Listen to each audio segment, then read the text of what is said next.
पंजाब के दीनानगर से गाड़ी बुक की जाती है और जम्मू के सांबा आके उसे अगवा कर लिया जाता है। ड्राइवर के साथ मारपीट होती है, ड्राइवर को बाहर फेंक दिया जाता है और गाड़ी को लेकर 4 लोग फरार हो जाते हैं। जम्मू पुलिस में हड़कंप मच जाता है, आतंकी एंगल सामने आता है और जब जांच की जाती है तो पता चलता है कि गाड़ी भारत पाकिस्तान सीमा के सामने कानाचक सेक्टर में गुज्जर बस्ती में मिली है। पुलिस तुरंत जांच में जुट जाती है और जांच में जो सामने आता है वो हैरान कर देने वाला है। इस खबर में आतंकी एंगल बाहर हो जाता है और पता चलता है कि ड्रग्स और हथियारों के स्मगलर इस सारे मामले में शामिल है और एंगल पंजाब और जम्मू का जुड़ा हुआ है। यानी कि पंजाब का एक ड्रग स्मगलर जम्मू के कुछ ड्रग स्मगलर्स के साथ मिलकर इस गाड़ी को अगवा करता है और इसके पीछे मामला क्या था, पुलिस अब उसकी जांच में जुटी हुई है। आरोपियों की गिरफ्तारी के लिए अलग अलग टीम्स बनाई गई हैं। जम्मू सांबा से लेकर पंजाब तक रेड्स की जा रही हैं और हमारे पास एक्सक्लूसिवली नाम भी आ गए हैं कि इसके पीछे कौन स्मगलर्स हैं। पुलिस सूत्रों द्वारा जो नाम सामने आए हैं उसमें इसका जो किंग पिन था उसका नाम सुरमू है, जो अमृतसर का रहने वाला है और ड्रग स्मगलिंग के कई मामले उसके ऊपर पहले भी दर्ज हैं। उसके साथ साथ जम्मू के कानाचक सेक्टर के 2 और ड्रग स्मगलर्स में शामिल है जिनका नाम मंजूर और जाकिर है। इसके साथ सांबा का इकबाल, ये सभी मिलकर इस गाड़ी को अगवा करते हैं। क्या ड्रग्स को पंजाब से जम्मू लाया जा रहा था या यहां से कंसाइनमेंट लेकर पंजाब जाना था, इसके ऊपर पुलिस लगातार मामले की जांच कर रही है। पूरा मामला क्या था सिलसिलेवार वो आप अब सुनिए। पंजाब से 22 तारीख रात को अगवा की हुई टैक्सी विजयपुर से गायब होती है और अगले दिन भारत पाकिस्तान सीमा के बिल्कुल सामने कानाचक में स्थित गुज्जर बस्ती में मिलती है। आतंकी एंगल, गैंगस्टर या फिर चिट्टे के व्यापारी, आखिर पुलिस लगातार जांच कर रही है और जम्मू पुलिस ने करीबन 24 घंटे के भीतर ना सिर्फ गाड़ी रिकवर की है बल्कि यह भी आइडेंटिफाई कर लिया है कि इसके पीछे है कौन। एक्सक्लूसिव जो हमारे पास अभी तक जानकारी है उसकी कंफर्मेशन भी सांबा पुलिस और जम्मू पुलिस ने कर दी है और इसमें जम्मू के एसएसपी जोगिंदर सिंह और एसपी रूरल ब्रजेश शर्मा लगातार काम कर रहे हैं और जो जानकारी हमारे पास है इसमें 2 हीरोइन के स्मगलर शामिल हैं जो दोनों सांबा जिले से आते हैं। एक कानाचक से उनका साथी है और एक पंजाब का और ऐसा ड्रग्स स्मगलर है जो ड्रग्स की तस्करी में शामिल था। अब क्या वो इस गाड़ी में ड्रग्स लेकर आ रहे थे और ड्रग्स की एक कंसाइनमेंट उन्हें सीमा तक लेकर जानी थी या फिर ये लोग सीमा पार से कहीं ड्रग्स स्मगलिंग का कंसाइनमेंट लेने पंजाब से जम्मू आए थे। अब जम्मू पुलिस ने लगातार अलर्ट जारी कर दिया है। गाड़ी रिकवर करके कानाचक पुलिस स्टेशन ने वापस विजयपुर को यानी कि सांबा पुलिस को दे दी है और सांबा के विजयपुर पुलिस स्टेशन में एफआईआर दर्ज करके लगातार इन्वेस्टिगेशन की जा रही है और दोनों जिलों की पुलिस इस मामले में मिलकर जांच कर रही है। सारा मामला आपको सिलसिलेवार बताते हैं कि आखिर हुआ क्या। पंजाब के दीनानगर में 22 तारीख शाम को बस स्टैंड से एक गाड़ी बुक की जाती है। ये गाड़ी होती है अर्टिगा व्हाइट कलर की जिसका नंबर था PB01E6042। इस गाड़ी को बुक करने के बाद उसका ड्राइवर रवि कुमार 4 लोगों को लेकर दीनानगर से विजयपुर की तरफ चल पड़ता है। रास्ते में वो ड्राइवर को ये बताते हैं कि हम दरअसल पंजाब के रहने वाले हैं और विजयपुर में एक शादी समारोह में शामिल होने जा रहे हैं। विजयपुर पहुंच के वो उसको रिंग रोड की तरफ चलने को कहते हैं और जैसे ही रिंग रोड पे कुछ आगे पहुंचते हैं उस समय रात के 11:30 बज चुके थे। वहां वो गाड़ी साइड लगाने को कहते हैं। जैसे ही रवि कुमार गाड़ी को साइड पे पार्क करता है वो उसको नीचे उतार के उसके साथ मारपीट कर देते हैं। लगातार मारपीट करने के बाद वो उनमें से एक शख्स गाड़ी की स्टीयरिंग को संभालता है और गाड़ी को कुछ दूर जाने के बाद वो रवि कुमार को नीचे उतार के उसे ये कहते हैं कि अगर तुमने किसी को बताया तो हम तुम्हें छोड़ेंगे नहीं। सुनिए रवि कुमार ने इस सारी घटना के बारे में क्या बताया।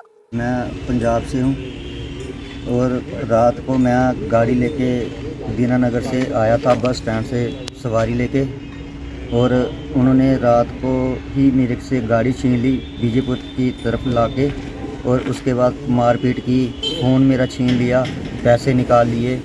उसके बाद गाड़ी छीन के भाग गए, मेरे को मारा और रास्ते में उतार के फेंक दिए, चले गए। तो उसके बाद सर मैं जैसे ही चलते चलते हुए रोड की तरफ लाइट की तरफ देखते देखते हुए आया तो मेरे को रोड मिला, मैंने किसी से हेल्प मांगी, बोला कि फ़ोन करने के लिए।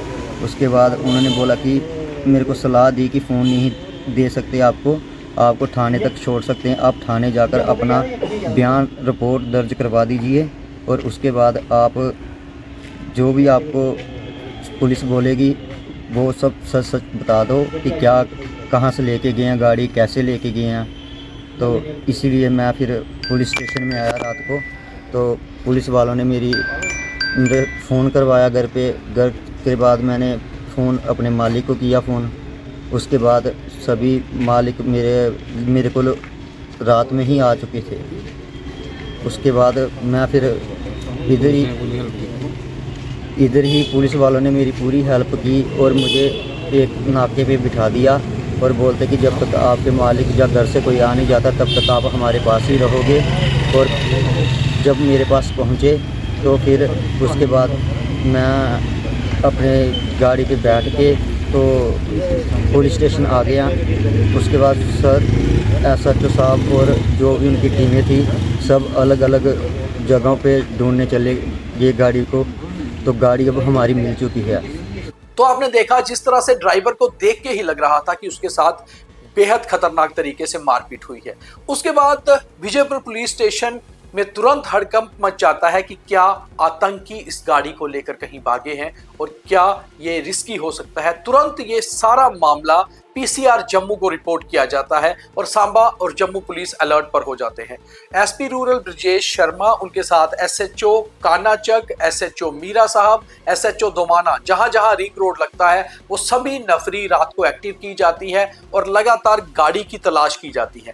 मगर 8 घंटे के बाद ये पता चलता है कि गाड़ी को अबेंडन कंडीशन में उसकी नंबर प्लेट उतार कर भारत पाकिस्तान सीमा के बिल्कुल सामने कानाचक सेक्टर के गुज्जर बस्ती में रखा गया है, यानी कि वहां पर यह गाड़ी मौजूद है। तुरंत पुलिस टीम वहां पहुंचती है और आसपास जब छानबीन की जाती है तो पता चलता है कि सुबह लाइट होने के बाद से ही गाड़ी वहां पर खड़ी हुई है। गाड़ी की विंडोज खुली हुई होती हैं, नंबर प्लेट दोनों उतार के गाड़ी के अंदर पड़ी होती है, कुछ कपड़े होते हैं, उसके अलावा गाड़ी में कुछ भी नहीं मिला। खैर, गाड़ी को वहां से पुलिस सीज करती है और ये सारी घटना को विजयपुर पुलिस स्टेशन को बताया जाता है। विजयपुर पुलिस स्टेशन और ज्यादा एक्टिव हो जाते हैं क्योंकि उन्हें लगता है कि अगर चारों लोग भारत पाकिस्तान सीमा तक पहुंचे हैं तो जरूर कोई स्थानीय उनके साथ शामिल था या कोई उन्हें गाइड कर रहा था। अब ये आतंकी है या चिट्टे के व्यापारी, अभी तक कुछ पता नहीं था। इस सारी घटना के बारे में गाड़ी के मालिक को भी बताया जाता है, जिसका नाम वरुण गौरव है। उसे दीनानगर से जम्मू बुलाया जाता है। सुनिए वो सारी घटना के बारे में क्या बताते हैं। जी सर, क्या नाम है? जी सर, मेरा नाम सर विकास गौरव है। मैं दीनानगर का रहने वाला हूँ। हमारा जो काम है वो टैक्सी का है। हमारी एक गाड़ी कल पैसेंजर लेके दीनानगर से विजयपुर की तरफ आई थी और वहाँ ड्राइवर से उन्होंने गाड़ी छीन ली और उसको मारा मुरा। तो गाड़ी में जो भी डॉक्यूमेंट थे वो भी साथ में ले गए और GPS उतार दिया, फ़ोन छीन लिया ड्राइवर का, पैसे छीन लिए और ड्राइवर किसी की हेल्प लेके यहाँ पुलिस स्टेशन पहुँचा विजयपुर। और वहाँ से फिर मेरे को कॉल आई 11 बजे, 11 साढ़े 11 बजे।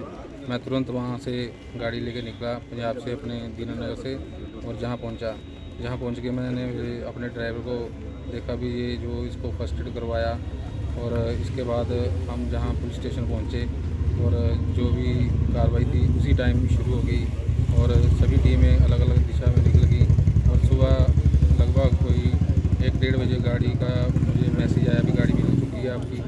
और मैं यहाँ की पुलिस और लोकल प्रशासन का बहुत बहुत धन्यवाद करता हूँ जो इन्होंने मेरी गाड़ी 8-10 घंटे में ही बरामद करवा दी। और मीडिया का भी बहुत बहुत धन्यवाद करता हूँ कि जिन्होंने हमारा बहुत सपोर्ट किया और हमारी गाड़ी बरामद करवा दी। Thank you.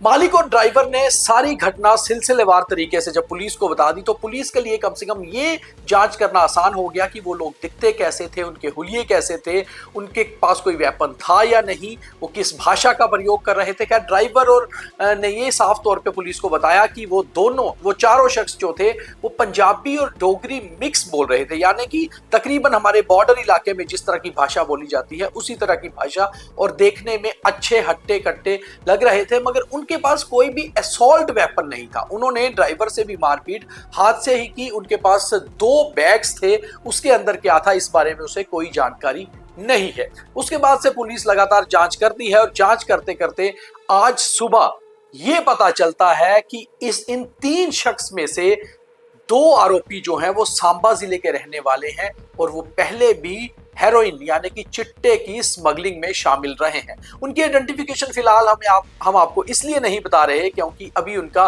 गिरफ्तार होना बाकी है और पुलिस लगातार जांच कर रही है कि कहीं वो जम्मू या सांबा की जुरिस्डिक्शन से बाहर ना निकल जाएं। वहीं यह भी पता चला है कि उनके साथ एक शख्स कानाचक सेक्टर के गुज्जर बस्ती का भी है जो भी अपने घर से लगातार फरार है और एक शख्स उनके साथ पंजाब का था। अब ये लोग ड्रग्स की कंसाइनमेंट लेने जम्मू आए थे या यहां से कंसाइनमेंट लेकर पंजाब जाना था, इस बारे में भी खास पता नहीं चला है। और क्या ड्रग्स के साथ साथ ये लोग वेपन्स भी स्मगल करते थे, क्योंकि कुछ दिन पहले जैसे हमने आपको बताया था कि जुवेनाइल कोर्ट की जो फरारी का मामला हुआ था ब्रेकआउट का, उसमें भी वेपन्स गुरदासपुर से ही जम्मू आए थे। तो गुरदासपुर में पंजाब में इलीगल वेपन का एक बड़ा गोरख धंधा चलता है जिसको लेकर पंजाब पुलिस भी कई बार मीडिया से बात करती रही है और जम्मू कश्मीर पुलिस के पास ये जानकारी है। ये चारों शख्स आखिर गुरदासपुर क्यों गए थे, वहां से आने के बाद उन्होंने गाड़ी में क्यों वेपन रखे थे या ड्रग्स रखे थे, क्यों हम ड्राइवर से गाड़ी छीनी और फिर गाड़ी अबेंडन कर दी, इन सारी चीजों का मामला जो है वो जांच की जा रही है। इस सारी घटना को लेकर जम्मू और सांबा पुलिस मिलकर जांच कर रही है और शायद आज शाम तक कोई गिरफ्तारी हो जाए। जो भी हमारे पास जानकारी आएगी हम आपके तक पहुंचाने की कोशिश करेंगे, मगर फिलहाल पंजाब की एक गाड़ी जिसे गुरदासपुर से जम्मू तक लाया गया और फिर विजयपुर में स्नैच करके अबेंडन कर दिया गया भारत पाकिस्तान सीमा के पास, आखिर एक बड़ा मामला हो सकता है। इसके सारे तार जम्मू पुलिस लगातार खंगाल रही है। धन्यवाद।